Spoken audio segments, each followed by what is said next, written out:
اگلا سوال ہے بھائی کا کہ میری عمر 19 سال ہے اور الحمدللہ میں قرآن کریم کو جو ہے وہ کم از کم 3 مرتبہ ترجمہ و تفسیر کے ساتھ بڑے غور و تفکر سے پڑھ چکا ہوں۔ ماشاءاللہ۔ آپ کے لیکچر سے بھی جو ہے بڑے شوق سے دیکھتا ہوں، اور خصوصاً قرآن کریم کی اہمیت کے حوالے سے آپ کی گفتگو بہت ہی اثر انگیز ہوتی ہے۔ الحمدللہ۔ لیکن ایک بات میری سمجھ سے باہر ہے کہ آپ جیسا ذہین آدمی بھی قرآن حکیم پڑھنے کے باوجود انبیاء کرام علیہ السلام کو غلطیوں سے معصوم مانتا ہے، حالانکہ قرآن کریم میں سیدنا آدم علیہ السلام، سیدنا نوح علیہ السلام، سیدنا موسیٰ علیہ السلام، حتیٰ کہ ہمارے پیارے نبی علیہ السلام کی صلی اللہ علیہ وآلہ کچھ خطاؤں کا وسلم۔ ذکر موجود ہے۔ آخر یہ عصمت انبیاء علیہ السلام کا عقیدہ امت محمدیہ صلی اللہ علیہ وسلم میں کس نے داخل کیا ہے؟ دیکھیں جی، جو عصمت انبیاء کا عقیدہ ہے نا، یعنی انبیاء کرام علیہ السلام معصوم ہوتے ہیں، ان سے گناہ نہیں ہو سکتا، اس عقیدے کی جڑ قرآن کے اندر موجود ہے۔ یہاں تک میں ان سے اتفاق کروں گا کہ عوام الناس کو جو عصمت انبیاء کا عقیدہ بتایا گیا ہے نا، نبیوں کے معصوم ہونے کا، وہ تو یقیناً قرآن و سنت کی تعلیمات کے خلاف ہے، اور کافی عرصہ تک میں بھی اس میں پریشان رہا۔ آپ کو حیران کن بات بتاؤں کہ مجھے پہلی دفعہ ایک کرسچن نے اس کے اوپر توجہ دلائی۔ یہ آلموسٹ 2007 یا 8 کی بات ہوگی۔ ایک پروٹیسٹنٹ کرسچن تھا میرا جاننے والا، اس کو میں نے قرآن حکیم پڑھنے کے لیے دیا، تو کچھ عرصہ بعد اس نے کہا کہ جی میرا آپ سے ایک سوال ہے۔ اس وقت وہ بہت بڑے ایک پریسٹ ہیں پروٹیسٹنٹ کے، اور ایک بہت بڑا گرجا اسلام آباد میں وہ چلا رہے ہیں۔ اس وقت وہ اسٹوڈنٹ لائف میں تھے، تو وہ مجھے کہنے لگے کہ جی یہ جو انبیاء کی معصومیت کا عقیدہ مسلمانوں کے ہاں پایا جاتا ہے، یہ آپ کے پاس کیا دلیل ہے؟ ہم تو انبیاء کو معصوم نہیں مانتے، وہ بھی انسان تھے، اور وہ یعنی اس نے اپنے بارے میں بتایا کہ عیسائیت کے ہاں کیا عقیدہ پایا جاتا ہے، تو انسانوں سے غلطیاں ہوتی ہیں، اور اس نے انہی اجتہادی جو خطا جسے ہم کہتے ہیں یا لغزش جو قرآن حکیم میں بھی کئی ایک بیان ہوئی ہیں، وہ تورات میں بھی موجود ہیں، ان کا ذکر کیا۔ تو میں بھی خیر سوچ میں پڑ گیا کہ یار یہ پھر عقیدہ آیا کہاں سے ہے، اس کی کوئی بنیاد تو ہونی چاہیے، اور اگر کوئی مسلمانوں کا بنیادی عقیدہ اور وہ قرآن میں ہی موجود نہیں ہے، تو میرا خیال ہے اس عقیدے کے لیے یہی کافی ہے کہ وہ مسلمانوں کا بنیادی عقیدہ ہی نہیں ہے، یہی دلیل کافی ہے اگر وہ قرآن میں موجود نہیں ہے۔ اور اگر اس کی جڑ قرآن میں موجود ہے تو پھر وہ ظاہر ہے کہ ایک بنیادی عقیدہ ہے۔ پہلے تو اس کو ایک ورڈکٹ کے طور پر آپ لے لیں کہ قرآن حکیم کی ٹرم میں معصومیت کا عقیدہ کیا ہے۔ قرآن حکیم انبیاء کرام علیہ السلام کو معصوم مانتا ہے اس حوالے سے کہ انبیاء کرام علیہ السلام اللہ تعالیٰ کے مخلص بندے ہیں، چنے ہوئے۔ ایک لفظ ہے مخلص، مخلص ہوتا ہے چننے والا، جیسے ہم کہتے ہیں نا اللہ کے لیے اخلاص شو کرو، تو ہم مخلص بننے کی کوشش کرتے ہیں کہ اللہ کو چن لیں اپنے لیے۔ ایک یہ کہ اللہ چن لے، پیسو ٹینس کا جملہ، مخلص وہ ہوتے ہیں انبیاء۔ انبیاء کرام علیہ السلام اللہ کے مخلص بندے ہیں، چنے ہوئے بندے ہیں، وہ کبھی بھی گناہ نہیں کرتے، وہ اپنی پیدائش سے لے کے وفات تک گناہوں سے محفوظ اور معصوم ہوتے ہیں۔ رہا لغزش یا اجتہادی خطا جو گناہ نہیں ہوتی، اس کی ایکسیپشن اپنی جگہ موجود رہے گی، اور وہی واقعات ہیں جو قرآن کے اندر رپورٹ ہوئے ہیں، بخاری مسلم میں بھی رپورٹ ہوئے ہیں۔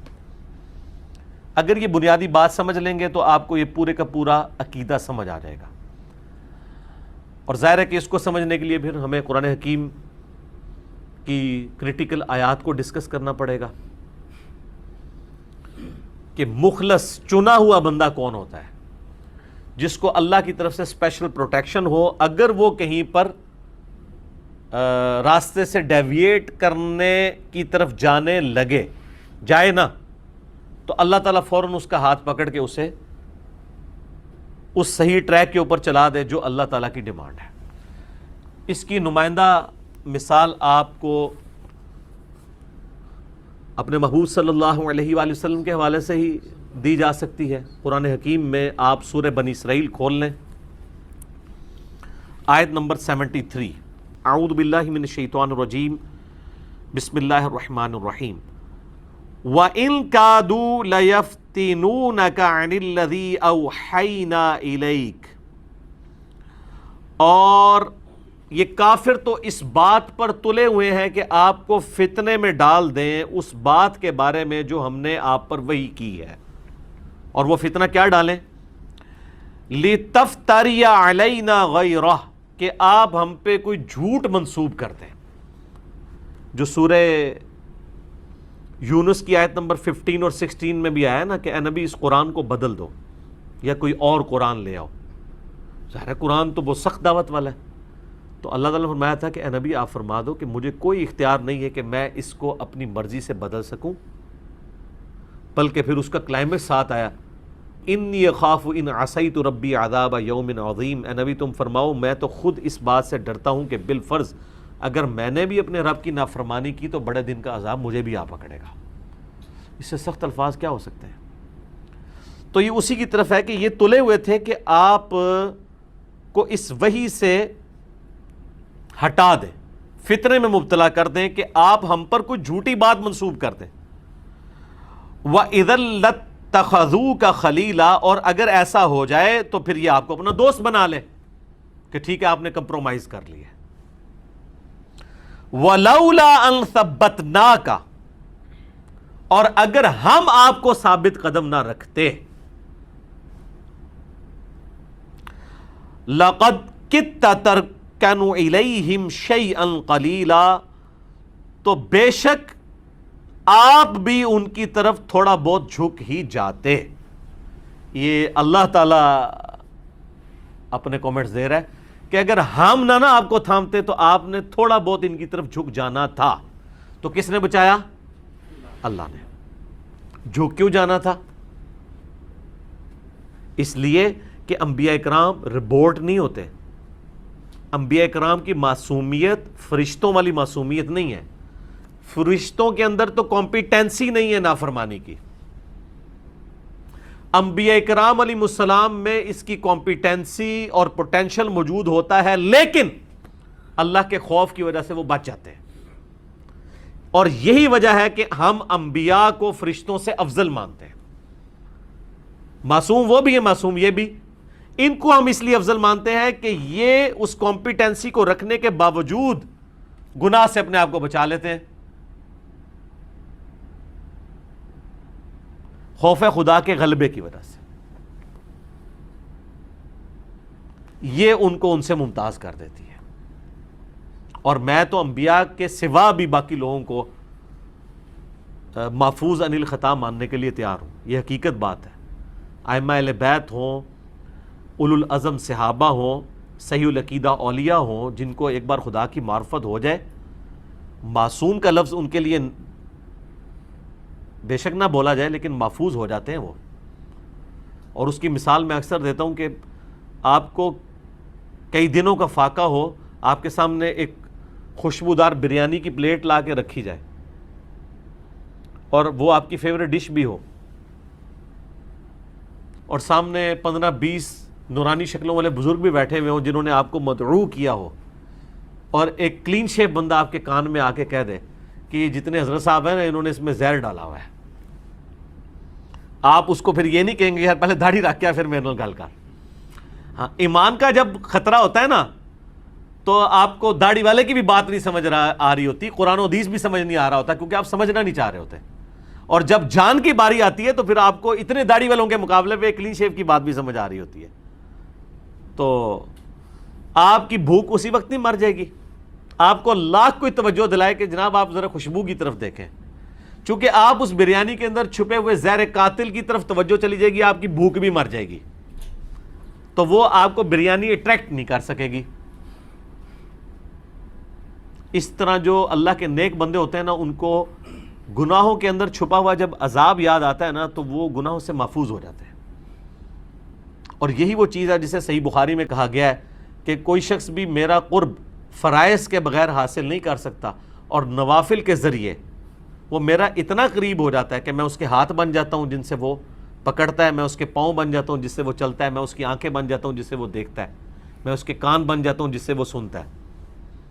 یہ ہاتھ بن جاتا ہوں، پاؤں بن جاتا ہوں، کان بن، یہ وہی ہے، محفوظ عن الخطا ہو جاتا ہے وہ. اللہ تعالیٰ اس کو اسپیشل پروٹیکشن دے دیتا ہے ایک عام بندے کو بھی. پھر جو کچھ وہ مجھ سے مانگتا ہے میں عطا کرتا ہوں، اور اپنے دشمن کے اگینسٹ جب میری پناہ طلب کرتا ہے تو میں اس کی مدد کرتا ہوں. یہ آخری حصہ تو ویسے ہی چھپا لیا جاتا ہے نا، کیونکہ وہ ہاتھ مان جاتا ہوں، پاؤں مان جاتا ہوں سے مراد وہ یہ لیتے ہیں کہ وہ بس ہاتھ یہاں سے وہاں تک پہنچ جائے گا. حالانکہ اگر وہ پہنچ ہی جاتا ہو تو پھر اللہ تعالیٰ سے پناہ کیوں وہ مانگ رہا ہے. وہ ہاتھ بن جاتا ہوں، پاؤں بن جاتا ہوں سے مراد ہے اس کا اوڑھنا بچھونا اللہ کی ذات بن جاتی ہے، اور وہ گناہوں سے پاک و صاف ہو جاتا ہے. اللہ تعالیٰ اس کی پروٹیکشن فرماتا ہے. یہ جو کوالٹی ہے یہ تو لازماً پیغمبر کو حاصل ہوتی ہے کہ وہ تو بدرجہ اولا ان ساری چیزوں سے اوپر اسپیشل پروٹیکشن کے اندر ہوتے ہیں، اللہ کے مخلص بندے ہوتے ہیں.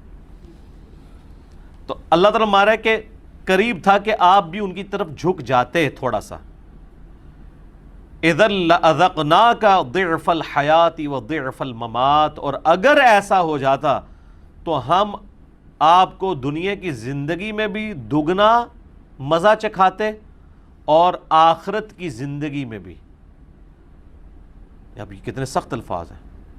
ثم لا تجد لک علینا نصیرا، اور پھر آپ اللہ تعالیٰ کے مقابلے پر، ہمارے مقابلے پر اللہ تعالیٰ ہمارا کسی کو اپنا مددگار بھی نہ پاتے کہ وہ آپ کو بچا سکتا. یہ سب کچھ ظاہر ایک سمجھانے کے لیے بات ہے، لیکن اس میں اس عقیدے کی بنیاد تو پتہ چل گئی کہ انبیاء کرام جو معصوم ہیں وہ اسپیشل پروٹیکشن کی وجہ سے ہے. اسی کی ایک اور مثال سیدنا یوسف علیہ نبینا علیہ الصلوۃ والسلام کے بارے میں، وَلَقَدْ ہَمَّتْ بِهِ وَهَمَّ بِهَا، اور بے شک یوسف علیہ السلام کے بارے میں آ رہا ہے کہ بے شک اس عورت نے یوسف کا قصد کیا، وَهَمَّ بِهَا، اور یوسف بھی قصد کر لیتا اس عورت کا. عورت عام نہیں سر، وہ عورت جو اس کی منہ بولی ماں تھی، اور جو منہ بولا رشتہ ہے وہ کبھی اس میں نیگیٹو خیال آتا ہی نہیں ہے، وہ شروع سے ماں کی شکل میں ہی دیکھا ہوتا ہے اولاد نے. لیکن عورت کا فتنہ اتنا بڑا ہے کہ اللہ تعالیٰ ہمارا ہے کہ یوسف اس منہ بولی ماں کا بھی قصد کر لیتا جس طرح اس نے قصد کیا تھا. لولا ارعا برہان ربی، اگر وہ اپنے رب کی روشن دلیل نہ دیکھ لیتا. اب یہ ڈیٹیلز قرآن میں نہیں آئی کہ وہ روشن دلیل کیا تھی. اسرائیلی روایتوں میں ملتا ہے کہ حضرت یعقوب علیہ السلام جو والد تھے حضرت یوسف کے، ان کی شبیہ سامنے نظر آئی تھی حضرت یوسف علیہ السلام کو، اور وہ ان کو یوں انگلی سے اشارہ کر رہے تھے کہ یہ نہیں کرنا. واللہ عالم ایسا بھی ہو سکتا ہے کہ اللہ تعالیٰ نے کچھ دکھایا ان کو. کذالک لنصرف عنہ السوء والفحشاء، بالکل اس طریقے سے ہم نے پھیر دیا ان سے برائی کو اور بے حیائی کو. انہ من عبادنا المخلصین، بے شک وہ ہمارے مخلص بندوں میں سے تھے. یہ لفظ وہ آ گیا مخلص، چنے ہوئے بندوں. یہ مخلص لفظ نہیں ہے، مخلص. اللہ تعالیٰ ہمارا یوسف چونکہ ہمارے مخلص بندے تھے اس لیے ہم نے ان کو بچا لیا. تو بچایا کس نے؟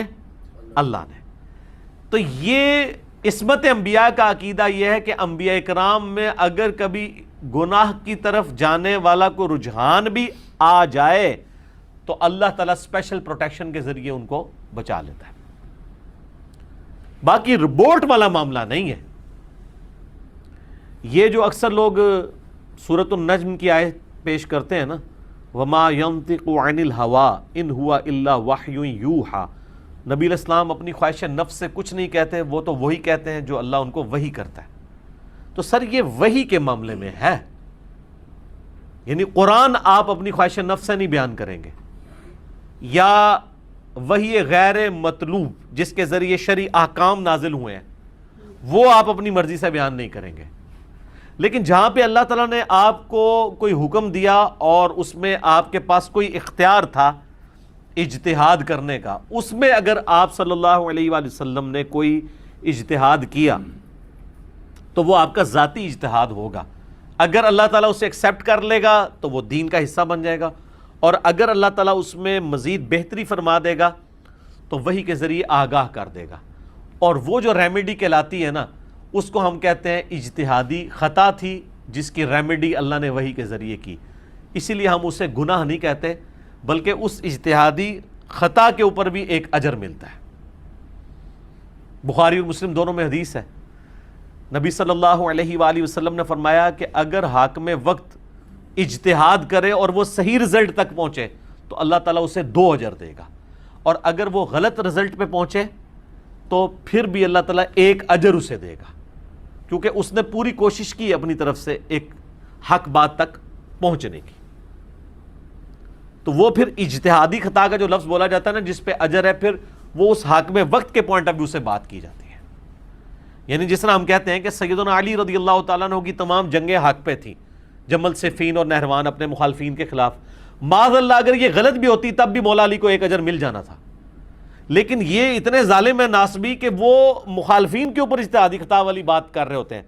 وہ تو خطا کے وہ تو اجتہاد کے اہل ہی نہیں ہے. یہ تو حاکم وقت کے بارے میں، یہ تو نہیں کہ حاکم وقت کے خلاف کوئی پارٹی بنا کے جتھا بنا کے کھڑا ہو جائے تو آپ اس کے اوپر بھی فٹ کریں گے. اور پھر بسا اوقات وہ پلی لے لیتے ہیں سیدنا ابوبکر اور سیدہ فاطمہ کے اختلاف کا. تو سیدہ فاطمہ کا اگر اختلاف ہوا تو انہوں نے کوئی پارٹی بنا کے کوئی فوج بنا کے حضرت ابوبکر صدیق کے خلاف لانچ کی تھی. تو جنگ صفین کو اس کے لحاظ سے کمپیئر کرنا زمین و آسمان والا معاملہ ہے. وہ تو خیر فدق کا تو معاملہ ہی ایک دوسرا ہے، اس میں معاذ اللہ استغفر اللہ اگر کوئی اس کو خطا مانتا ہے اس کا اپنا معاملہ ہے. تو پھر بھی آپ اگر دیکھیں، اگر نعوذ باللہ کوئی اس بدبختی پہ اترا بھی ہوا ہے تو تب بھی وہ بھی مانتے ہیں کہ اس پہ وہ قائم نہیں رہی ہیں. لیکن یہاں پر جنگ صفین میں جو لوگ تھے وہ مولا علی کے خلاف مرتے دم تک قائم رہے. تو یہ دونوں باتوں کو کمپیئر کرنا بالکل غلط ہے. یہ میں نے ایک ضمناً بات کر دی اس حوالے سے. تو اجتہادی خطا جو انبیاء کرام علیہ السلام کے لیے لفظ بولا جاتا ہے وہ ثواب کے ساتھ ہے، وہ گناہ نہیں ہوتا. اور اب کسی کے ذہن میں یہ سوال آ سکتا ہے کہ وہ خطا کر کیوں جاتے ہیں، اجتہادی خطا بھی نہیں ان سے ہونی چاہیے. تو ایک بات آپ ذہن میں رکھیں کہ دنیا میں اس کائنات کے اندر پرفیکٹ جو ہے نا وہ صرف اللہ ہے. مخلوق کبھی بھی پرفیکٹ نہیں ہو سکتی، چاہے کوئی فرشتہ ہو، پیغمبر ہو، غیر پیغمبر ہو. مخلوق ہونا ہی خود امپرفیکشن ہے. جسے موت آ جائے وہ پرفیکٹ کیسے ہو سکتا ہے؟ جسے روٹی کی حاجت ہو وہ پرفیکٹ ہو ہی نہیں سکتا. جسے اونگ آ جائے وہ پرفیکٹ ہو ہی نہیں سکتا. جسے رفع حاجت کی ضرورت پڑے وہ پرفیکٹ ہو ہی نہیں سکتا. وہ تو ہر وقت ہی محتاج ہے. کس کا؟ اللہ کا. اسی لیے الحی القیوم اللہ ہے. تو یہ چیزیں اس لیے ہوتی ہیں کہ تاکہ ہمیں اس کانسیپٹ کو ذرا سمجھنے میں کہ آسانی ہو کہ وہ ہستی کہ جسے کسی کے ساتھ برائی یا اچھائی کا اختیار دیا جائے، اس کے باوجود وہ اپنے اختیار کا صحیح استعمال کرے، وہ صرف ایک ہے، اللہ. اللہ کے سوا جب کبھی بھی کسی کو اختیار دیا گیا احتمال رہے گا کہ اس سے اس کے اجتہاد میں خطا ہو جائے. فرشتوں کو اس میں نہیں لائیں گے کیونکہ فرشتوں کو اختیار نہیں دیا گیا. آپ کو کہنے فرشتوں کی کوئی غلطیاں گنوائی اجتہادی نہیں، وہ تو اس فیلڈ کے مسافر ہی نہیں ہے، ان کو تو اختیار کبھی دیا نہیں گیا. خدا نہ خاصا دیا جاتا تو پھر تسی وہ بھی تک لیندے. ٹھیک ہے، تو یہ بات ہو رہی ہے ان کو جن کو اختیار دیا گیا، جن اور انسان. تو انبیاء کرام علیہ السلام کو بھی چونکہ اختیار دیا جاتا ہے تو وہ بسا اوقات اللہ کے حکم میں اجتہاد کرتے ہیں. دو طرف جب بات جا رہی ہو، اب آپ کہہ سکتے ہیں کہ یار اتنے ذہین ہوتے ہیں تو وہ کیوں ان سے اجتہادی خطا ہو جاتی ہے؟ اس لیے کہ ان کی ذہانت کے ساتھ ان کی شفقت والا ایلیمنٹ بھی جڑا ہوا ہوتا ہے. نبی بڑے رقیق القلب ہوتے ہیں، ان کے دل کے اندر ایک سوز و گداز، ایک نرمی اور ایک محبت کے جذبات ایسے ہوتے ہیں جس میں وہ ہمیشہ چیزوں کے اس اینگل کی طرف جانے کی کوشش کرتے ہیں جس میں کسی کو نفع پہنچا سکے. لیکن اللہ تعالیٰ کا جو معاملہ ہے نا، اس کی مشیت پھر اپنی جگہ ہے. ونس جب اللہ تعالیٰ اس کو کلیریفائی کر دے گا، پھر وہی شریعت ہوگی جو اللہ بتائے گا. اب اس میں آپ کو ہمارے نبی علیہ السلام کی کیس میں ایک نمائندہ مثال آپ کو بتاتا ہوں. سورۃ الانفال آپ پڑھ کے دیکھیں. سورۃ الانفال کے اندر آیت نمبر 67 سے 71 تک بہت سخت الفاظ ہیں. میں یہاں پہ آج کور نہیں کروں گا چونکہ میں نے اس کے اوپر ڈیٹیل لیکچر 2014 میں دے دیا تھا. مسئلہ 88A اور 88B، عصمت انبیاء کے عقیدے پہ شبہات کا تحقیقی جائزہ 3 گھنٹے کا 2 نشستوں میں. 3 گھنٹے تو میں نہیں بول سکتا، میں تو ڈاکٹرین کلیئر کر رہا ہوں. تو اس میں نے ایک ایک نبی کی جو اجتہادی خطا کے حوالے سے چیزیں تھیں نا، وہ بیان کی ہیں اس میں. اور بلکہ اس میں تو حضرت یونس علیہ السلام کے بارے میں اگر آپ پڑھیں تو بندے کے کانوں سے دھواں نکل جاتا ہے. سورہ الصافات کے اندر اللہ تعالیٰ نے یونس علیہ السلام کے بارے میں فرمایا کہ اگر یونس علیہ السلام مچھلی کے پیٹ میں ہماری حمد نہ کرتے تو مچھلی کے پیٹ سے اس دن نکالے جاتے جس دن مردے اپنی قبروں سے نکالے جائیں گے. اور پھر انہوں نے وہ معافی کیسے مانگی؟ وہ سورہ الانبیاء میں ہے، لا الہ الا انت سبحانک انی کنت من الظالمین. تو یہ اتنے سخت الفاظ کہ اللہ تعالیٰ فرما رہا ہے کہ اگر وہ ہم سے معافی نہ مانگتے تو پھر قیامت والے دن ہی وہ مچھلی ان کی قبر بننی تھی. یہ عطاب ہے نا. تو یہ والی مثال بھی موجود ہے. تو یہ میں نے ساری چیزیں اس میں ڈسکس کی ہیں. اور حالیہ دنوں میں ایک ویڈیو میری ریکارڈ ہوئی ہے، میں سمجھتا ہوں میری زندگی میں ایک سرمایہ ہے، عقیدہ شفاعت رسول صلی اللہ علیہ وآلہ وسلم، جس میں 100 سے زیادہ ریفرنسز ہم نے دکھائے ہیں اور اس پوری ڈاکٹرین کو کلیئر کیا. اس میں جو حدیث شفاعت ہے بخاری اور مسلم کی کہ قیامت والے دن سب کے سب لوگ جب آدم علیہ السلام کے پاس جائیں گے اور کہیں گے آپ ہماری سفارش کریں. یہ جو لوگ اجتہادی خطا کے معاملے میں یا عصمت انبیاء کے عقیدے میں ہر ایک کو گستاخ رسول کہہ رہے ہیں، میں ان سے سوال کرتا ہوں کہ آپ شفاعت رسول کی حدیث ہی نہیں بیان کر سکتے؟ بخاری مسلم دونوں میں اور دنیا کی آلموسٹ ہر حدیث کی کتاب میں یہ حدیث ہے، حدیث متواتر ہے. سب لوگ آدم علیہ السلام کے پاس آئیں گے تو آدم علیہ السلام کیا کہیں گے؟ نفسی نفسی، آج مجھے اپنی جان کی فکر ہے، مجھے اللہ نے منع کیا تھا اس درخت کا پھل کھانے سے لیکن میں نے کھا لیا، مجھے آج اپنی جان کی فکر ہے. یار آدم علیہ السلام کی تو غلطی معاف ہو چکی ہوئی ہے، اجتہادی غلطی، یا آپ اس کو گناہ تو نہیں ظاہر کہہ سکتے، لغزش کہہ لیں. تو قرآن میں معاف ہوئی ہے. لیکن جس کو اللہ کا تعارف ہے اسے پتہ ہے کہ اللہ تعالیٰ نے اس دن اپنا نام کیا رکھا ہوا ہے؟ لمن الملک اليوم للہ الواحد القہار.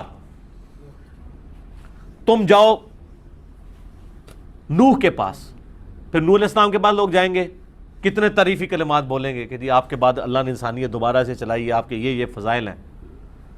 وہ کہیں گے کہ آج مجھے اپنی خطا یاد آ رہی ہے، میں نے اپنے کافر بیٹے کے لیے دعا کر دی تھی جو نبی کے شان نشان نہیں ہے، ایک بنیادی چیز ہے. تم ابراہیم کے پاس جاؤ، ابراہیم علیہ السلام بھی اپنی اجتہادی خطاؤں کا ذکر کریں گے. تم چلے جاؤ، وہ حضرت ابراہیم علیہ السلام کہیں گے تم اب موسیٰ علیہ السلام کے پاس چلے جاؤ، موسیٰ علیہ السلام بھی کہیں گے مجھ سے بندہ مر گیا تھا. حالانکہ قرآن میں وہ غلطی، اجتہادی غلطی اسے کہتے ہیں، معاف ہو چکی ہے کیونکہ ان کا ارادہ تو قتل کا نہیں تھا، لیکن انہوں نے اس میں کہا کہ شیطان سے نہیں، مجھ سے کام کروا لیا. الٹیمیٹلی حضرت عیسیٰ علیہ السلام کے پاس آئیں گے تو عیسیٰ علیہ السلام کہیں گے کہ آج ایک ایسا شخص ہے جس کی اللہ تعالیٰ نے اگلی اور پچھلی ساری اجتہادی خطائیں، یہ میں ترجمہ کر رہا ہوں، ویسے اس میں لفظ ہے ذنب، معاف کر دیے. تم محمد رسول اللہ کے پاس جاؤ صلی اللہ علیہ وآلہ وسلم. پھر آپ علیہ السلام کے پاس لوگ آئیں گے تو آپ کہیں گے انا لہا، کہیں گے اور نبی اذهبوا الی غیری، میرے حضور کے لبوں پر انا لہا ہوگا. اللہ تعالیٰ ہمیں نبی علیہ السلام کی شفاعت نصیب فرمائے، آمین. صلاۃ بر محمد و آل محمد، اللہم صلی علی محمد و علی آل محمد و اصحابہ اجمعین الی یوم الدین. تو آپ ذرا اندازہ کریں کہ نبی علیہ السلام کے بارے میں حضرت عیسیٰ علیہ السلام کیا کہہ رہے ہیں کہ ایک شخص ہے جس کی اگلی اور پچھلی ساری اجتہادی خطائیں ہم کہہ رہے ہیں، یا اسے آپ کہہ لیں خلاف اولا چیزیں معاف کر دی ہیں. اور یہ وہ چیز ہے جس کے اوپر صحابہ کرام حضور کو مبارک دیا کرتے تھے. آپ کو پتہ ہے بخاری مسلم دونوں میں حدیث ہے، نبی علیہ السلام نماز پڑھتے تھے، آپ کے پاؤں پہ ورم آ جاتے تھے. تو صحابہ نے کہا یا رسول اللہ، آپ کی تو اللہ نے اگلی پچھلی اجتہادی خطائیں ساری معاف کر دی ہیں، اور سورہ فتح میں آیت نازل ہو چکی ہے انا فتحنا لک فتحا مبینا لیغفر لک اللہ، ہم نے آپ کو روشن فتح عطا فرمائی ہے تاکہ اللہ تعالیٰ آپ کے اگلے اور پچھلے ذم، اب اس کا ترجمہ ہم گناہ نہیں کرتے، نبی کے کیس میں تو ظاہر ہے اجتہادی خطا یا خلاف اولا کا ہوگا. اس پہ بڑی زبردست بحث کی ہے غلام محسود سعیدی صاحب نے رحمہ اللہ تعالیٰ، بریلویوں کے شیخ الحدیث، بہت بڑے آپ حدیث کی فیلڈ میں امام گزرے ہیں حال ہی میں. انہوں نے تو اعلیٰ حضرت سے اختلاف کیا ہے. اعلیٰ حضرت نے اس کا ترجمہ کیا تھا تاکہ اللہ تمہارے اگلوں اور تمہارے پچھلوں کی خطائیں معاف کرے، یعنی وہ ترجمہ بنتا ہی نہیں تھا. انہوں نے کہا یار خدا کے لیے حضور کی فضیلت آپ چھین رہے ہیں. صحابہ تو یہ آیت پڑھ کے حضور کو کہتے تھے یا رسول اللہ آپ عبادت نہ کیا کریں، آپ کی تو اگلی پچھلی ساری اجتہادی خطائیں معاف ہو چکی ہیں. صحابہ بھی وہی مطلب لیتے تھے جو ہے اس کے اندر، اور حضور کو فضیلت کے طور پہ کہتے تھے. بلکہ بخاری مسلم میں یہ بھی الفاظ ہیں، نبی علیہ السلام پہ جب یہ سورہ فتح کی آیات نازل ہوئی تو آپ اتنے خوش ہوئے اور آپ گنگنا کر یہ آیات پڑھ رہے تھے طرز کے اندر. اور وہ صحابی کہتے ہیں مجھے آج بھی یاد ہے حضور اتنے خوش ہوئے کہ آج مجھ پہ وہ آیات نازل ہوئی ہیں جو پہلے کبھی نہیں ہوئی، کہ مجھے اللہ نے گارنٹی دے دی ہے. ایک ہی بندہ ہے جس کو گارنٹی دی ہے قیامت کے دن کا امن ایک شخص کے لیے، محمد رسول اللہ صلی اللہ علیہ وآلہ وسلم. عسیٰ ان یبعثک ربک مقاما محمودا، ان قریب آپ کو ایسے مقام پر فائز کریں گے جہاں پہ ہر شخص آپ کی حمد کر رہا ہوگا. یہ مقام محمود ملا ہوا ہے. تو صحابہ اکرام تو حضور کو یہ آیات پیش کر کے ان کی فضیلت بیان کرتے تھے، آپ وہ فضیلت چھیننا چاہتے ہیں. تو انہوں نے اعلیٰ حضرت کے ترجمے کے اوپر گرفت کی، اور جب گرفت کی تو پھر اتنی موٹی کتاب غلام محسود سعیدی صاحب کے خلاف آ گئی. یعنی سمجھ لیں 295C اتنی موٹی ہو کے سامنے آ گئی کہ اس نے تو گستاخی کر دی ہے. حالانکہ ان کو نہیں پتہ یہ گستاخی پھر صحابہ تک جائے گی جو اس آیت کو کوٹ کر کے حضور کہتے تھے آپ عبادت نہ کریں. کیوں آپ اپنے پاؤں پہ ورم ڈالتے ہیں؟ تو حضور نے فرمایا کہ میں اللہ کا شکر گزار بندہ نہ بنوں. اور جب وہ حضور کو کہتے تھے تو یہ کہتے تھے کہ آپ پہ تو آیات نازل ہوئی ہیں، آپ کو تو اب ضرورت ہی کوئی نہیں. تو صحابہ بھی یہی مطلب لیتے تھے، یہاں پہ اس کو گستاخی بنا لیا گیا. تو نبی صلی اللہ علیہ وآلہ وسلم کی بھی جو اس طرح کی چیزیں لغزش یا اجتہادی خطا، وہ آپ کی شفقت کی وجہ سے. حریص علیکم بالمؤمنین رؤوف الرحیم. اس کی دو مثالیں میں آپ کو دے دیتا ہوں قرآن میں، جو آپ ایک نمائندہ مثال کے طور پہ. سورۃ الانفال کی آیت نمبر 67 سے 71 جس سے یہ بات شروع ہوئی تھی. غزوہ بدر کے قیدی آپ نے چھوڑ دیے، تو اس میں کتنے سخت الفاظ نازل ہوئے کہ تم لوگوں نے دنیا کا مال لے کر غزوہ بدر کے قیدیوں کو چھوڑ دیا. حالانکہ ابھی تو پوری لڑائی ختم نہیں ہوئی ہے، فتنہ ختم نہیں ہوا. اور پھر اللہ تعالیٰ نے اگر پہلے ایک آیت نازل نہ ہوئی ہوتی تو عذاب دیتے اس بات کے اوپر. اور پھر فرمایا کہ اب چونکہ لے لیا فدیہ، اب یہ تمہارے لیے حلال ہے، اسے کھاؤ. اب وہ آیت کیا نازل ہوئی بھی تھی؟ اچھا یہ عتاب کیوں ہوا؟ سورۃ البقرہ کی آیت نمبر 193 نازل ہو چکی ہوئی تھی کہ دین جب تک اللہ کا نہیں ہو جاتا ٹوٹلی عرب کی سرزمین میں، اس وقت تک آپ نے قتال روکنا نہیں ہے. قتال کرتے رہو یہاں تک کہ دین اللہ کے لیے خاص ہو جائے. تو اس کے تحت تو غزوہ بدر میں جو قیدی تھے ان کا قتل ہونا بنتا تھا، اور حضرت عمر کا یہی مشورہ تھا. بخاری مسلم میں ایک حدیث ہے نا کہ میں نے 3 باتوں میں اپنے رب کی موافقت کی. حضرت عمر کہتے ہیں ان میں سے ایک غزوہ بدر کے قیدیوں والا معاملہ ہے. اور حضور علیہ السلام کی شفقت کا پہلو تھا. آپ نے حضرت ابوبکر سے مشورہ کیا، وہ بھی نرم دل تھے. ان کا یا رسول اللہ فدیہ لے کے چھوڑ دیتے ہیں. آپ علیہ السلام نے بھی اس رائے کو پسند کیا. حالانکہ آپ کو بھی پتا تھا کہ حضرت عمر کہتے تھے کہ یا رسول اللہ یہ جائیں گے، یہ اگلی دفعہ پھر تیاری کر کے آ کے چڑھ دوڑیں گے ہم پہ، ان کو قتل کریں، فتنہ ختم کریں. نبی علیہ السلام نے اجتہاد کس بنیاد پہ کیا؟ وہ سورہ محمد کی آیت نازل ہوئی تھی 4 نمبر، بہت پہلے. بلکہ مدینہ جاتے ہی جو شروع میں سورت نازل ہوئی ہے سورہ قتال، سورہ محمد ہے، جس میں قتال کا مسلمانوں کو اذن عام دے دیا گیا. اس میں الفاظ ہیں کہ جب یہ مسلمانوں کا کافروں سے مڑ بھیڑ ہو پھر تمہاری مرضی ہے، قیدیوں کو چاہے تو فدیہ لے کے چھوڑ دو چاہے قتل کرو. اچھا، نبی الاسلام اس آیت سے اجتہاد کر رہے تھے، حالانکہ اس آیت کے بعد 193 آیت نازل ہو چکی تھی کہ جب تک فتنہ ختم نہیں ہوتا نا ان کو قتل کرنا ہے. نبی الاسلام نے اس آیت کا سہارا لیا کہ ٹھیک ہے ان کو چھوڑ دیتے ہیں، کیونکہ اللہ نے آپشن دیا ہوا نا. پھر اللہ نے بھی اس اجتہاد کو مان لیا کہ اگر وہ پہلے آیت نازل نہ ہوئی ہوتی تو ہم عذاب دیتے. بفرض محال بات ہو رہی ہے، لیکن اللہ کی منشا وہی تھی جو حضرت عمر کا مشورہ تھا، اور یقیناً نبی علیہ السلام کو بھی اس بات کا پتہ تھا. لیکن بینیفٹ آف ڈاؤٹ کو انبیاء اویل کرتے ہیں اس حوالے سے کہ ان کے اندر شفقت پائی جاتی ہے. لیکن چونکہ الٹیمیٹلی یہ اللہ کی مشیت کے مطابق نہیں ہوتا، اس لیے پھر ہم اسے اجتہادی خطا کہتے ہیں، گناہ نہیں کہتے. اور دیکھیں اللہ تعالیٰ نے بھی اس کو اجتہادی خطا کے طور پہ لیا کہ اگر وہ آیت نازل نہ ہوئی ہوتی تو ہم یہ نہ ایکسیپٹ کرتے. اس کا والا اس لیے دیا کہ اس میں وہ پہلو موجود تھا، اگرچہ منشا والا پہلو یہی تھا لیکن بینیفٹ دے دیا. دوسری مثال منافقین کا جنازہ پڑھانے والا جو ایشو تھا عبداللہ ابن ابی کا. سورہ توبہ میں آیت نازل ہوئی کہ آپ اگر ان کے لیے 70 دفعہ بھی مغفرت کریں نا ہم ان کی توبہ قبول نہیں کریں گے، اللہ اور اس کے رسول کے باغی ہیں. یہ آیت نازل ہو چکی ہوئی تھی. اسی دوران عبداللہ بن ابی مر گیا. غزوہ تبوک کے بعد جب منافقین کھل کے سامنے آ چکے، نبی علیہ السلام کو منافقین کے نام بھی بتا دیے گئے تھے جو حذیفہ بن یمان کو بتائے، اور آپ علیہ السلام کو غلبہ بھی حاصل تھا. رومن امپائر آپ سے بھاگ چکی ہوئی تھی، مسجد درار بھی آپ نے توڑوا دی ہوئی تھی، اپنے پاور کو ایگزیکیوٹ بھی کر لیا تھا. پھر بھی آپ صلی اللہ علیہ وآلہ وسلم نے شفقت فرمائی.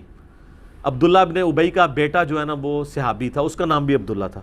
اس نے آ کے آپ سے ریکویسٹ کی کہ یہ ظاہراً تو کلمہ ہی پڑھتا ہے نا، تو اس کے کلمے کا ظاہر ہے وہ آپ علیہ السلام نے ریگارڈ کیا. حالانکہ کئی بار حضرت عمر نے اجازت مانگی کہ یا رسول اللہ اجازت دیں اس کا گلا کاٹ دیا جائے. آپ فرمایا کہ چھوڑ دو، لوگ کہیں گے یہ اپنے ساتھیوں کو قتل کرواتا ہے. تو سیدنا عبداللہ جو عبداللہ ابن ابی کا بیٹا تھا اس نے ریکویسٹ کی تو آپ نے اپنا کرتا دیا. مسلم شریف میں تو بڑی ڈیٹیل سے احادیث موجود ہیں، بخاری میں بھی ہے. اور قبر میں اتارا، لعاب دہن مبارک منہ میں ٹپکایا. اسی دوران جب نبی علیہ السلام جنازہ پڑھانے جا رہے تھے تو سیدنا عمر سامنے آ کے کھڑے ہو گئے، کہا یا رسول اللہ آپ کو تو اللہ تعالیٰ نے منع کیا ہے جنازہ پڑھانے سے. یار جو بات حضرت عمر کو سمجھ آ رہی تھی رسول اللہ کو سمجھ نہیں تھی کیا؟ نعوذ باللہ. سوچنے والی بات ہے، یقیناً سمجھ تھی، لیکن وہی بات جو شفقت والا عنصر جو آپ کے اندر تھا نا وہ ڈومیننٹ تھا. آپ کے الفاظ دیکھیں کیا ہیں، بخاری و مسلم میں دونوں میں حضرت عمر نے کہا کہ یا رسول اللہ آپ کو اللہ نے منع کیا ہے. حضرت عمر اللہ کی منشا کو سمجھ چکے ہوئے تھے، نبی علیہ السلام بھی سمجھتے تھے، لیکن آپ علیہ السلام نے وہی پھر اجتہاد کیا اپنی شفقت والا. اور یہ ظاہر ہے یہ زیادہ انٹیلیجنٹ کام ہوتا ہے کہ آپ کوئی ایک پہلو ڈھونڈ لیں، پازیٹیو اینگل. آپ فرمایا کہ عمر اللہ تعالیٰ نے مجھے اختیار دیا ہے، اے نبی چاہے آپ ان کے لیے مغفرت کی دعا کریں یا نہ کریں، آپ 70 دفعہ بھی کریں گے میں قبول نہیں کروں گا. حالانکہ اس جملے کی جو سختی ہے وہ بتا رہی ہے کہ اللہ تعالیٰ منافقین سے کس طرح اعلان برات کیے ہوئے ہیں. اس اعتبار سے سیدنا عمر جو رزلٹ نکال رہے تھے وہ بالکل ٹھیک نکال رہے تھے کہ جب، اور پھر سورہ توبہ کی وہ آیات تو اس سے پہلے نازل ہو چکی تھی، حالانکہ وہ قرآن کی ترتیب میں بعد میں آتی ہیں. وہ 113 نمبر کہ کسی مومن، کسی نبی اور مومن کے لیے شایع نہیں ہے کہ اسے یہ پتہ چل جائے، خواہ اس کا کوئی قریبی رشتہ دار ہی ہو کہ وہ کفر پہ مرا ہے، کہ اس کے لیے دعائے مغفرت کرے. تو جنازہ کیا ہوتا ہے؟ دعائے مغفرت. وہ آیت اس سے پہلے نازل ہو چکی تھی. تو حضرت عمر بالکل صحیح رزلٹ پہ پہنچے تھے کہ بھئی ایک نبی کے شان نہیں ہے کہ وہ ایک منافق کے لیے دعا کرے جبکہ اس کی منافقت کھل بھی چکی ہے. نبی علیہ السلام نے پلی لی دوسری والی آیت سے، جس طرح وہاں پہ بھی آپ علیہ السلام نے پلی لے لی تھی سورہ محمد کی آیت سے، یہاں پہ آپ علیہ السلام نے سورہ توبہ کی دوسری آیت سے لی کہ اے نبی تم مغفرت کی دعا کرو یا نہ کرو، 70 دفعہ بھی کرو تو ہم نہیں معاف کریں گے. دونوں طرف آپشن موجود تھا. حالانکہ اس آیت کو دیکھا جاتا جس میں کہا گیا کسی مومن کے اور نبی کے شان نہیں یہ کرے، تو یقیناً حضرت عمر نے جو رزلٹ نکالا تھا نا کہ آپ کو اللہ نے منع کیا، وہ بالکل صحیح کہا تھا. وہ اس آیت کے تحت سمجھ رہے تھے کہ منع ہے. تو آپ نے اسلام فرمایا کہ اگر مجھے پتا چل جائے نا کہ 70 سے زیادہ دفعہ کرنے سے مغفرت ہو جائے گی تو میں وہ بھی کروں. حالانکہ آپ علیہ السلام کو یہ بھی پتا تھا کہ 70 کا عدد محاورتاً بولا جا رہا ہے، یہ نہیں ہے کہ 71 دفعہ کرنے سے ہو جائے گی. یہ ساری باتیں آپ کو پتا تھی. لیکن حریص علیکم بالمؤمنین رؤوف الرحیم، اور اس سے بھی بڑھ کے وما ارسلناک الا رحمۃ للعالمین، یہ آپ علیہ السلام کے اندر جو شفقت کا پہلو تھا نا بہت ڈومیننٹ تھا. تو آپ نے پلی لے لی اس کی کہ اللہ نے اختیار دیا ہے کرو یا نہ کرو، تو ٹھیک ہے میں کر لیتا ہوں. اور حضرت عمر نے کہا کہ یہ نبی اور اہل ایمان کی شان پلس اللہ تعالیٰ کا غصہ جتنا منافقین پہ ہے، سورہ توبہ بغیر بسم اللہ کے نازل ہوئی بھی ہے جی، مستدرک الحاکم میں موجود ہے صحیح سند سے کہ مولا علی سے کسی نے پوچھا یہ بسم اللہ کیوں نہیں ہے سورہ توبہ سے پہلے، تو انہوں نے کہا سورہ توبہ تو ننگی تلوار کے ساتھ نازل ہوئی ہے، اس کے پہلے بسم اللہ کیسے ہو؟ وہ تو اللہ کی صفت رحمان اور رحیم ہے، تو وہ اس لیے بسم اللہ کے بغیر نازل ہوئی بھی ہے. تو یہ سورہ توبہ کی ساری آیات ہیں. خیر آپ علیہ السلام نے جنازہ پڑھایا، اپنے ہاتھوں سے دفنایا، کرتا پہنا دیا، لعاب دہن ڈالا. کتنی شفقت ہے. اس کا الٹیمیٹلی یہ فائدہ ہوا کہ منافقین کے دل میں نبی علیہ السلام کے لیے نرم گوش آیا، اور کئی لوگوں کو ہو سکتا ہے اللہ نے ایمان کی دولت سے نواز دیا ہو، یا جو ڈاواں ڈول تھے وہ اپنے ایمان میں مضبوط ہو گئے حضور کی شفقت کی وجہ سے صلی اللہ علیہ وآلہ وسلم. خیر جب جنازہ پڑھا کے فارغ ہوئے دفنا کے، تو پھر قرآن کی آیات نازل ہو گئی سورہ توبہ کی کہ آندہ کے بعد نہ تو آپ نے کسی منافق کا جنازہ پڑھنا ہے، نہ اس کی قبر پہ کھڑا ہونا ہے. بالکل کرٹیکلی صرف جنازہ نہیں، قبر تک بھی نہیں جانا. تو وہ یعنی وہ نازل ہوئی جس سے اللہ تعالیٰ نے اپنے جلال کا مزید اظہار فرمایا کہ یہ جو کچھ ہونا تھا وہ ہو گیا. اب اس میں ایک لطیف نکتہ ہے. مجھے بتائیں جب حضرت عمر روک رہے تھے نبی علیہ السلام کو، اس ٹائم وہی بھی تو آ سکتی تھی، این اس موقع پہ رسول اللہ کو روکا جا سکتا تھا، یہ پاسبل تھا. اللہ کے لیے وہی بھیجنا کوئی مسئلہ تھا. تو اللہ تعالیٰ اپنے نبی کی خواہشات کا بھی بعض اوقات خیال رکھتا ہے، یہ ایک شفقت اور محبت کے اعتبار سے کہ ٹھیک ہے یہ ایکٹیویٹی پرفارم کر لے بعد میں ورنہ حضرت عمر جو پہلے کہہ رہے تھے نا کہ آپ کو اللہ نے روکا ہے، تو نبی علیہ السلام ڈائریکٹ کہہ سکتے تھے کہ تم نے کس آیت سے غلط رزلٹ نکالے، مجھے کوئی نہیں روکا. نبی علیہ السلام نے اس کو ویل لیفٹ کیا، فرمایا نہیں مجھے تو اللہ نے اختیار دیا ہے، کرو یا نہ کرو. آگے حضرت عمر نے بھی بحث نہیں کی، ان کے بھی ایمان کا تقاضا تھا کہ وہ بحث نہ کرتے، ورنہ اگر وہ اس طرح یاد لے کے بیٹھ جاتے تو معاذ اللہ اپنا ایمان خطرے میں ڈال لیتے. ویسے بخاری مسلم میں آتا ہے کہ بعد میں جب یہ ممانعت نازل ہوئی تو میں پوری زندگی یہ سوچتا تھا یار میں نے حضور پہ اتنی دلیری کی کہ میں آپ کو آگے روکنے کے لیے آ گیا، اللہ کے رسول مجھ سے بہتر جانتے تھے. ٹھیک ہے، تو یہ ساری کی ساری چیزیں اس طرح کی ایکٹیویٹیز پہ جب اجتہادی خطا کا لفظ یا لغزش کا لفظ بولا جاتا ہے وہ اس لیے نہیں بولا جاتا کہ وہ انٹینشنلی کوئی نبی نے کوئی نافرمانی کی ہوتی ہے نعوذ باللہ، بلکہ کہ دو چیزوں میں سے جو زیادہ بہتر چیز تھی نا اس کو اڈاپٹ نہیں کیا ہوتا، اسی لیے خلاف اولا کی ٹرم بھی استعمال کی جاتی ہے. بہرحال کئی جگہ ظاہر ہے پھر آپ کے لیے اس کو جسٹیفائی کرنا اس طرح ممکن نہیں ہوتا، تو اس لیے یہ جو معصومیت کا عقیدہ وہی والا ہے جو عقیدہ اہل سنت کے ہاں شروع سے چلتا آ رہا ہے کہ انبیاء کرام علیہ السلام گناہ نہیں کریں گے. رہی لغزش اور اجتہادی خطا تو وہ قرآن کے اندر چونکہ انبیاء کے واقعات آئے ہیں، حتیٰ کہ میں نے آپ کو بتایا کہ جب بہار شریعت میں کم از کم انہوں نے مان تو لیا نا کہ اس طرح کے واقعات قرآن میں موجود ہیں. بہار شریعت کے اندر مفتی امجد علی صاحب نے جو اعلیٰ حضرت احمد بریلوی صاحب کے خلیفہ ہیں، انہوں نے لکھا ہے کہ قرآن حکیم کی جن آیات کے اندر اللہ تعالیٰ نے انبیاء کرام کے اوپر ان کی لغزشوں کے اوپر، ان کو ہم گناہ نہیں کہتے لغزش کہتے ہیں، یا اسے ہم اجتہادی غلطی یا اجتہادی خطا کہتے ہیں، وہ گناہ نہیں ہوتے، عتاب فرمایا ہے اللہ نے. وہ واقعات قرآن کی تلاوت اور حدیث پڑھنے کے علاوہ، بس یہ 2 ایکسیپشنز ہیں، اس کے سوا بیان کرنا قطعاً حرام ہے۔ اور قرآن کیا کہتا ہے سورۃ الاعراف کے اندر کہ ہم نے قصہ آدم اور ابلیس اس لیے بیان کیا تاکہ اے اولاد آدم، جس طرح شیطان نے تمہارے ماں باپ کو ورگلایا، اور اس میں تو بڑے سخت الفاظ ہیں، اور ان کے کپڑے اتروا دیے اور ان کی شرمگاہیں ان پہ کھلوا دی، کیونکہ جنتی لباس اتر گیا تھا نا، کہیں تمہیں نہ اس فتنے میں مبتلا کرتے۔ اللہ تعالیٰ تو کہہ رہا ہے اس کے عبرت حاصل کرنی ہے، اور یہ کہ لوگ کیا کہہ رہے ہیں اس کو بیان کرنا حرام ہے۔ اب کوئی کہنا نہیں وہ انہوں نے اس لیے کہا کہ وہ ویسے کوئی بیان کر کے توہین نہ کرتا رہے۔ سر مسلمان نے قصہ آدم اور ابلیس بیان کر کے آدم علیہ السلام کی توہین کا کبھی تصور بھی لانا ہے؟ اس کو کیا ملنا ہے؟ مسلمان تو انبیاء کی عزت کرنے والے ہوتے ہیں، جب بھی بیان ہوگا وہ عبرت کے لیے بیان ہوگا، توہین کرنے کے لیے تو مسلمان نے تو کبھی نہیں بیان کرنا، خام خواہی کہانی بنا لی ہوئی ہے۔ تو بیسیکلی وہ اس کو تقریر میں بیان کو بھی حرام سمجھتے ہیں اور کہتے ہیں تلاوت کرنا ہے۔ تلاوت کا مطلب ہے عربی، اردو نہیں۔ عربی پڑھنی ہے ان لوگوں کے سامنے جن کو عربی آتی نہیں ہے، تاکہ ان کو پتہ ہی نہ چلے کیا لکھا ہوا بیچ میں۔ اس لیے میرا تو کافی عرصے سے مطالبہ ہے کہ نان عرب کنٹریز کے اندر قرآن حکیم بغیر ترجمے کے چھاپنا جرم ہونا چاہیے۔ یہ تو آپ جان بوجھ کے لوگوں کو طوطا بنانے کی کوشش کر رہے ہیں۔ پاکستان کے آئین میں یہ شک ہونی چاہیے کہ پاکستان میں کوئی قرآن بغیر ترجمے کے شائع نہیں ہوگا، عربی اور ترجمہ، چاہے نیچے لکھا ہو چاہے ایک پیج پہ عربی آ جائے۔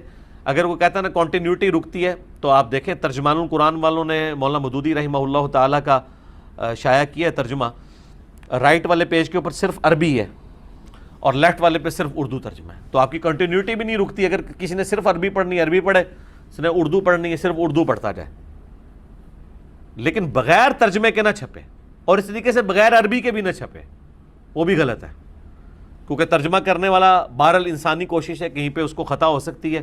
قرآن کا اوریجنل ٹیکسٹ اپنی جگہ موجود ہونا چاہیے۔ ہمارے پاس تو یہ فخر ہے کہ ہماری کتاب محفوظ ہے الحمدللہ، تو ہم اس کو کیوں نہ چھاپیں اس طریقے سے؟ اسی طریقے سے چھاپنا چاہیے، اور اس چیز کو انشور کرنا چاہیے حکومت کو کہ بغیر ترجمے کے قرآن نہ چھپے۔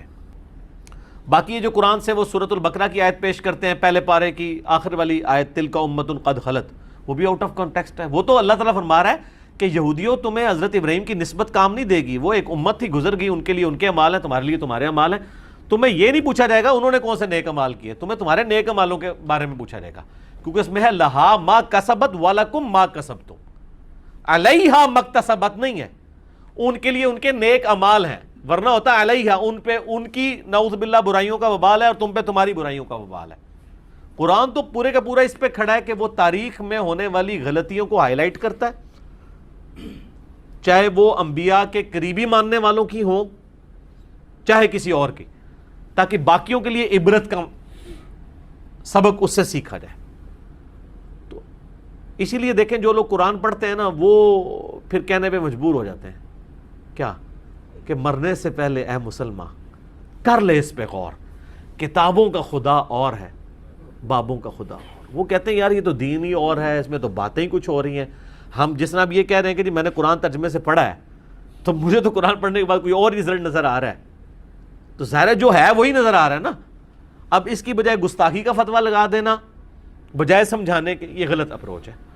ہم نے کوشش کی ہے کہ اوورال ایک ڈاکٹرن کلیئر کی جائے، باقی جس کو شوق ہے نا اس پورے ٹاپک کو سمجھنے کا، تو اس کے لیے مسئلہ نمبر 88A اور 88B، عصمت انبیاء کے عقیدے پہ شبہات کا تحقیقی جائزہ۔ 8 سے 6 سال پہلے میں نے بڑے مہذب انداز میں آہستہ آہستہ ایک ایک آیت پڑھ کے سمجھا کے اس کو ریکارڈ کروایا۔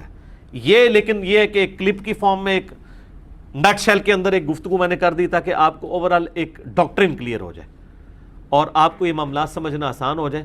اور انشاءاللہ آپ دیکھیں گے، ہم تو بہت پہلے اس چیز کو بھانپ گئے تھے اور اب تو یہ کھل کے سامنے آ گئی چیز کہ اب مستقبل کا دور یہی ہے کہ ہر چیز علمی ڈسکشن میں ٹیبل ٹاک کے اوپر آئے گی۔ آپ چھپا نہیں سکتے، پردہ نہیں ڈال سکتے، یہ نہیں کہہ سکتے خاموشی اختیار کرو، یہ سوال نہ پوچھو۔ اس طرح پھر ہماری آنے والی نسلیں جو ہیں نا وہ دین سے بیزار ہو جائیں گی، یا تو ان کو آپ سلوشن دیں گے، ادروائز وہ پھر آپ کو آپ کے حال پہ چھوڑ جائیں گے، کیونکہ آپ کے بارے میں وہ سمجھ لیں گے کہ یار ان کے پاس جواب نہیں، اس لیے ہمیں کہہ رہے ہیں کہ اور حقیقت بھی ہے کہ علماء کے پاس جواب نہیں ہوتا تو تب وہ کہتے ہیں کہ اس ٹاپک کو چھوڑ دو، پھر بھی آپ چھیڑیں تو پھر کہتے ہیں آپ کو بات کرنے کی تمیز نہیں ہے. کوئی اس طریقے سے بیچ میں پوائنٹ نکالتے ہیں کہ وہ جی ہاں، وہ اس میں وہ کہا جاتا ہے نا پچ کھود دینا. ایک تو ویسے ایک محاورہ ہے یہ پچ کھود دینے والا بھی ہے، ایک اور بڑا محاورہ ہے وہ ہے تھوڑا سا نٹوریس ہے، وہ پورا تو بیان نہیں کرتا. وہ پنجابی میں ایک محاورہ بولا جاتا ہے، وہ بچپن میں کسی نے بنٹے کھیلے تو جو وہ اس گیم کو خراب کرنا جاتا ہے تو وہ اس میں گتھی کہنے نا جس ہول کے اندر وہ بنٹا پھینکا جاتا ہے، تو جس نے گیم خراب کرنی ہوتی ہے وہ کیا کرتا ہے؟ ہاں نہیں، خراب نہیں کرتا ہوتے جا کے. ہاں جی، یہ دیکھا نا بڑے بندے بولے نے. تو وہ محاورہ ہی بولا جاتا ہے. پچ کھودنے والا تو بڑا مہذب سا ایک ہے، یہ کرکٹ کی وجہ سے پرانے بزرگوں کے لیے وہ گتھی والا محاورہ ہے، اور نئے بچوں کے لیے ہے کہ پچ نہ کھودیں، بچوں کو سمجھائیں. ٹھیک ہو گیا جی. اللہ تعالیٰ سے جو دعا ہے، جو حق بات میں نے کہی اللہ تعالیٰ ہمارے دلوں میں راسخ فرمائے. اگر جذبات میں میرے منہ سے کوئی غلط بات نکل گئی تو اللہ تعالیٰ ہمارے دلوں سے اسے محو کر دے، ہمیں معاف بھی فرما دے، ہمیں کتاب و سنت کی تعلیمات پر عمل کر کے دوسرے بھائیوں تک پہنچانے کی توفیق عطا فرمائے. سبحانک اللہم و بحمدک، اشہد ان لا الہ الا انت، استغفرک و اتوب الیک، وما علینا الا البلاغ المبین. جزاکم اللہ خیرا.